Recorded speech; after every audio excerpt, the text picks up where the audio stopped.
Tin certificate থাকলে কি কর দিতে হবে, ট্যাক্স দিতে হবে, এটি সম্পর্কে আজকে আপনাদেরকে একদমই ক্লিয়ার ভাবে জানিয়ে দেব। অনেকে কিন্তু এটি সম্পর্কে ক্লিয়ার ভাবে জানেন না, যার কারণে আপনাদের যেই টিন সার্টিফিকেট রয়েছে আপনারা মনে করেন টিন সার্টিফিকেট থাকলেই আমাকে ট্যাক্স দিতে হবে বা আমাকে এখানে কর দিতে হবে। সো ভিডিওটা আপনারা শেষ পর্যন্ত দেখেন, আপনারা সঠিকটা কিন্তু জানতে পারবেন। প্রথমে আসি, টিন সার্টিফিকেট থাকলে আপনাকে আয়কর দিতে হবে কিনা। এটি সম্পর্কে কিন্তু আমাদের অনেক মানুষের ভুল ধারণা কিন্তু রয়েছে। টিন সার্টিফিকেট থাকলে আমাকে এখানে কর দিতে হবে, আমাকে ট্যাক্স দিতে হবে। সো টিন সার্টিফিকেট থাকলে কিন্তু আপনাকে এখানে ট্যাক্স দিতে হবে না, আয়কর দিতে হবে না। টিন সার্টিফিকেট কি, টিন সার্টিফিকেট কাদের কাছে থাকলে কর দিতে হবে, কাদেরকে কর দিতে হবে না, কাদেরকে ট্যাক্স দিতে হবে না, আগে আমরা এটা সম্পর্কে একটু জেনে নিই। আমরা বিভিন্ন কাজে, সেটা রাষ্ট্রীয় কাজে হতে পারে, সেটা আপনার জমি জমার কাজে হতে পারে, সেটা আপনার বিদেশ যাওয়ার কাজে হতে পারে, অথবা ফেসবুক ইউটিউবের জন্য হতে পারে, যেভাবেই হোক আপনার টিন সার্টিফিকেট কাজে লেগেছে, আপনাকে খুলতে হয়েছে। আবার অনেকে কিন্তু মনের ভুলে খুলে ফেলে। সো যেভাবে হোক আপনার যদি টিন সার্টিফিকেট থাকে তাহলে আপনাকে কর দিতে হবে কিনা। যদি আপনার করযোগ্য আয় না থাকে তাহলে কিন্তু আপনাকে কখনো এখানে ট্যাক্স দিতে হবে না বা এখানে আয়কর কিন্তু আপনাকে রিটার্ন করতে হবে না। বিষয়টা আপনারা ক্লিয়ারলি একটু বুঝে নেন। টিন সার্টিফিকেট আপনার বিভিন্ন কাজে কিন্তু লাগে।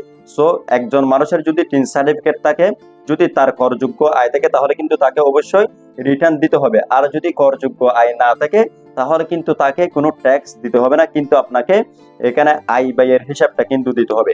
এখন করটা কতটুকু, একজন পুরুষের ক্ষেত্রে 3,50,000 টাকা, মহিলার ক্ষেত্রে 4,50,000 টাকা, প্রতিবন্ধীর ক্ষেত্রে 4,75,000 টাকা, মুক্তিযোদ্ধার ক্ষেত্রে 5 লক্ষ টাকা। এই যে অ্যামাউন্টটা রয়েছে এটা হচ্ছে করযোগ্য। ওকে, সো আপনার যদি প্রতি অর্থ বছরে এর ভিতরে ইনকাম হয়, যে অ্যামাউন্টটা বলেছি সেটার বরাবর যদি হয় অথবা এর যদি কম হয় তাহলে আপনাকে এখানে কোনো ট্যাক্স দিতে হবে না বা যুক্ত করতে কিন্তু হবে না। আপনি ট্যাক্স ছাড়া কিন্তু এখানে রিটার্নটা জমা করতে পারবেন। আর যদি আপনার এই অ্যামাউন্টটার উপরে চলে যায়, হ্যাঁ, এটা হচ্ছে আপনার করযোগ্য আয়। 3,50,000 টাকা পেরোলে পুরুষের ক্ষেত্রে বা আর অন্যান্য যেগুলো বলেছি, যে সেক্টরে রয়েছেন, আপনি যদি সেই টাকাটা প্রতি বছরে অতিক্রম করেন বা ইনকাম করেন, আপনার এই টাকাটা মাইনাস হয়ে আপনি যেই বাকি টাকা ইনকাম করেছেন ওইগুলার কিন্তু আপনাকে ট্যাক্স দিতে হবে। তখনই হচ্ছে আপনি এখানে ট্যাক্সের আওতায় আসবেন বা আপনাকে কিন্তু এখানে কর দিতে হবে। অন্যথায় কিন্তু আপনাকে কোনো ট্যাক্স দিতে হবে না, কিন্তু আপনাকে এখানে ঠিক এই রিটার্নটা জমা করতে হবে। টিন সার্টিফিকেট থাকলেই যদি আপনার ট্যাক্স দিতে না হয়, করযোগ্য আয় না থাকে, তাহলেও কিন্তু আপনাকে এখানে জিরো রিটার্নটা অবশ্যই কিন্তু সাবমিট করতে হবে। মানে আপনাকে ট্যাক্স দিতে হচ্ছে না, কিন্তু অবশ্যই আপনার ট্যাক্স থাকলে ট্যাক্সটা উল্লেখ করতে হবে। ট্যাক্স না থাকলে আপনি বছরে কত টাকা ইনকাম করেছেন, 3,50,000 টাকার নিচে কার থেকে পেয়েছেন, হ্যাঁ, এটা কিভাবে খরচ করেছেন, সেটার পুরো একটা বর্ণনা কিন্তু আপনাকে অবশ্যই দিতে হবে। সো এটা আশা করছি আপনারা ক্লিয়ারলি বুঝতে পেরেছেন। যদি আপনার করযোগ্য আয় থাকে তাহলে আপনাকে ট্যাক্স দিতে হবে টিন সার্টিফিকেট থাকলে। যদি আপনার করযোগ্য আয় না থাকে তাহলে আপনাকে জিরো রিটার্ন দিতে হবে, কোনো ট্যাক্স দিতে হবে না। এখন আপনি এই করটা দুই মাধ্যমে কিন্তু দিতে পারবেন।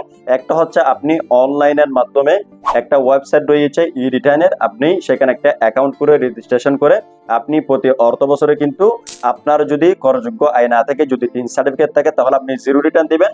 আর যদি আপনার করযোগ্য আয় থাকে, যে অ্যামাউন্টটা রয়েছে সেটার উপর চলে যায়, তাহলে আপনি সেটা উল্লেখ করে এখানে যা ট্যাক্স আসবে এখানে নগদ বিকাশের মাধ্যমে কিন্তু আপনি সেটা দিয়ে দিতে পারবেন। আরেক মাধ্যমে দিতে পারবেন, সেটা হচ্ছে আপনার যে সার্কেলটা রয়েছে, আপনি যে ঠিকানাটা দিয়েছেন, আপনার যে এরিয়া রয়েছে, সেটার যেই ইনকাম ট্যাক্স অফিস রয়েছে, আপনি সেখানে সরাসরি গিয়ে কিন্তু এই ট্যাক্সটা জমা দিতে পারবেন। সেটা জিরো রিটার্ন হোক অথবা আপনার করযোগ্য আয় রিটার্ন হোক। আবার আপনি চাইলে অন্য কোনো মানুষের মাধ্যমে কিন্তু এটা দিতে পারেন, কিন্তু এটা হচ্ছে লিখিতভাবে দিতে হয়। যদি আপনি সরাসরি ইনকাম ট্যাক্স অফিসে গিয়ে এই করটা জমা করতে চান বা জিরো রিটার্নটা আপনি দিতে চান, সো একদমই সহজ হচ্ছে আপনি অনলাইনের মাধ্যমে যদি দিয়ে দেন। এখানে কিন্তু অনেকগুলো ভিডিও রয়েছে ইউটিউবের মধ্যে, আমি কিন্তু পরবর্তীতে এটা সম্পর্কে ভিডিও নিয়ে আসবো।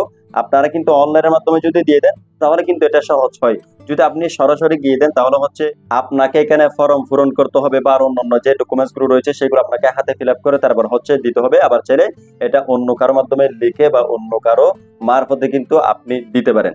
সো বিষয়টা আপনাদের কাছে ক্লিয়ার হয়ে গিয়েছে। আপনার টিন সার্টিফিকেট থাকলে কর দিতে হবে কিনা, ট্যাক্স দিতে হবে কিনা, নাকি দিতে হবে না। সো এটা নিয়ে ভয় পাওয়ার কোনো কারণ নেই। আপনারা বিষয়টা যদি একটু বুঝেন তাহলে সহজ হয়ে যাবে।